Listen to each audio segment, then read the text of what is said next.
Buenas chicos y chicas, como os he comentado en clase, en este vídeo vamos a tratar la etapa de gobierno de Napoleón tras la Revolución Francesa, entre los años 1799 y 1815. Esta etapa de gobierno se divide en dos etapas a su vez. La primera, el consulado, entre 1799 y 1804, y la segunda, el imperio, entre 1804 y 1815. Respecto a la primera, comienza con el golpe de estado de Brumario. Recordad que Napoleón se hace con el control de Francia y va a conseguir ser nombrado cónsul.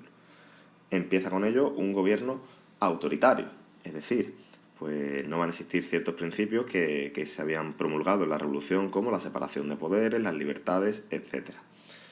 ¿Qué va a ocurrir durante esta etapa? ¿Qué medidas va a tomar Napoleón? Bien, pues en primer lugar va a evitar el regreso del absolutismo.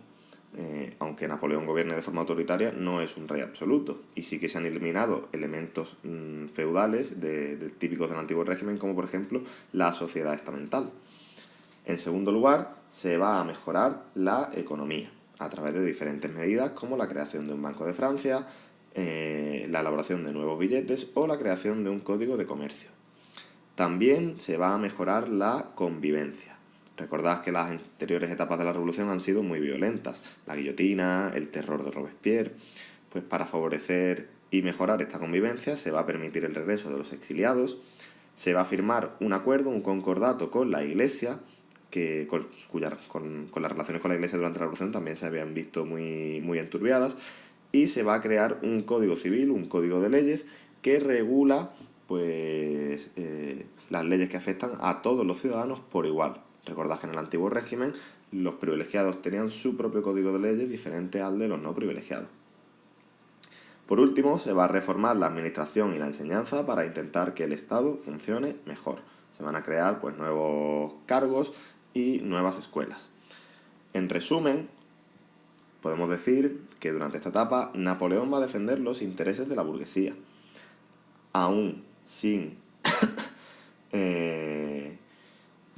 respetar algunos de los elementos de la revolución. Por ejemplo, no hay separación de poderes, las libertades están limitadas y existe la censura, es decir, la libertad de prensa que existía durante las primeras etapas de la revolución va a dejar también de existir para impedir que se criticase a Napoleón o sus acciones políticas. Bien, el gobierno de Napoleón va a ir tan bien que en 1804 se va a atrever a proclamarse emperador, se va a coronar emperador. Está tan seguro de su poder que no solo se corona emperador, sino que va a empezar guerras contra otros países europeos. Algunas ya habían empezado antes, a partir de 1803, pero ahora se intensifican. Algunos de los hechos más importantes de esta guerra son la victoria en la batalla de Austerlitz contra grandes imperios como Rusia y Prusia, o también algunas derrotas como la derrota naval, es decir, una batalla marítima de barcos, en Trafalgar contra Inglaterra. Como curiosidad, España estaba aliada con Francia en esta batalla y fue la principal perjudicada por esta derrota, ya que se destruyó casi toda su flota. También se van a llevar a cabo grandes invasiones como la de España en 1808, como una excusa para intentar invadir Portugal, y la invasión de Rusia en 1812.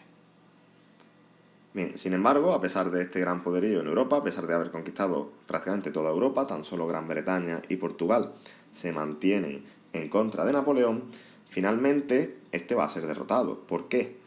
Pues sobre todo porque en los territorios ocupados por Napoleón, por ejemplo España, las tropas francesas van a actuar con gran violencia, atemorizando a la población. Y se van a poner al frente de estos estados pues a familiares de Napoleón o a generales franceses. Por ejemplo, en España gobernó José I, que era hermano de Napoleón. Estos gobernantes obviamente van a gobernar mirando por los beneficios de Francia, cobrando impuestos, reclutando soldados o incluso saqueando las riquezas del país, por ejemplo, el arte. Además, las ideas de libertad de la revolución pues van a hacer que los pueblos conquistados no acepten este nuevo gobierno autoritario. Digamos que las propias ideas de la Revolución Francesa van a ser las que fomenten que en estos países la población resista forme un movimiento de resistencia contra Napoleón y las tropas francesas. Sí, Napoleón va a ser derrotado primero en España, después en Rusia y finalmente en la batalla de Waterloo en 1815. Tras eso va a ser desterrado a una isla, la isla de Santa Elena, donde va a morir en 1821. Bien, esto ha sido todo sobre Napoleón Bonaparte y la última etapa de la Revolución Francesa. Este mismo esquema lo vais a tener colgado en Classroom para que podáis descargarlo y copiarlo con más detalle.